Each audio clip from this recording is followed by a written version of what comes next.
performance lakini pole kwa kupoteza mchezo kama mchezaji. Overview yako kuhusiana na mchezo ulikuwaje? Ulikuwa mechi ya gani? Mchezo bwana ulikuwa mgumu sana. Kwa hiyo ukicheza na timu kubwa kama hizi, ukifanya makosa wanakuwa wepesi sana kuadhibu wakati huo. Kwa hiyo si tuliwaheshimu Yanga, lakini tulizidi kufanya makosa wakatuadhibu, ndio maana tukafungwa. Mwalimu ameongea nini na nyinyi wakati mnarudi katika kipindi cha kwanza? Mwalimu akatuambia tucheze na tuazidi kuheshimu Yanga, ili tusizidi kufanya makosa. Ni makosa siwe mengi, kwa sababu makosa yakiwa mengi ni rahisi sana kuadhibiwa kwa timu kubwa kama hii. Tulikuona ulikuwa na mwanao Isra, mlikuwa mkibadilishana mawazo. Nini alikuwa anakuambia baada ya mchezo kumalizika? Tulikuwa tunapiga story tusijua. Kipindi cha nyuma tulikuwa wote, kwa sasa hivi kila mtu yupo timu tofauti. Kwa hiyo mpira umeisha hapa, tulikuwa tunaongea tu kawaida tu.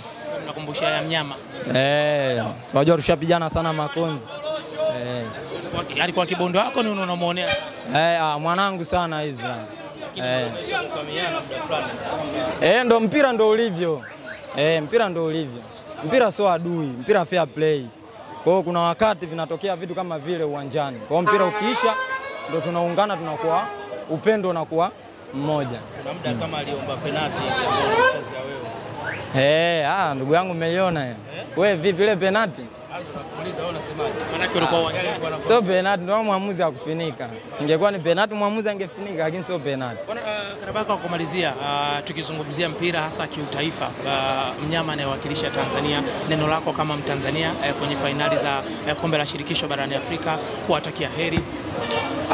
Mimi ninachozungumza kuhusu mnyama, mimi namuombea tu heri, akafanye vizuri ili mechi aje kuimaliza nyumbani. Sababu ukienda ugenini lazima ujipange na ugenini, kwa sababu hujui penzi wamejipangaje. Kwa hiyo mimi ninachoombea mnyama wakafanye vizuri ili mechi waje kuimaliza nyumbani na kubeba kombe. Imani yako ipo kwa namna gani kwenye hii mechi kulinganisha uzoefu wa Simba kwenye michezo ya kimataifa? Simba anabeba kombe.